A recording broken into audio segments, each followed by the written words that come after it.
अवाम के लिए खुशखबरी, पेट्रोलियम मसनूआत में कमी का इम्कान। बढ़ती हुई महंगाई के बाद अवाम के लिए आने वाली है खुशखबरी। क्या साल 2024 में अवाम को मिलेगा relief?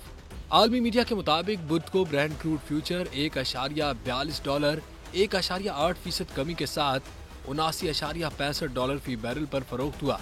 US West Texas intermediate crude $1.40 1.9% गिरकर $74.11 पर आ गया। याद रहे कि आलमी जहाजरां कंपनियों ने यमनी हौसी मलेशिया के हमलों के बाद रवामा बहरा अहमर के इन रास्तों पर आर्जी सफर रोकने के बाद अब दोबारा आने वाले हफ्तों में कई दर्जन कंटेनर जहाजों को नहर सुएज और बहरा अहमर के रास्ते सफर की इजाजत का शेड्यूल बनाया है।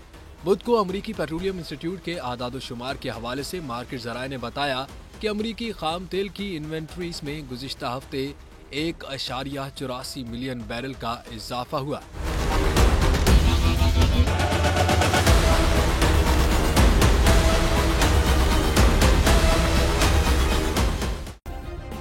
सब्सक्राइब करें और बेल दबाएं ताकि कोई खबर रह न जाए।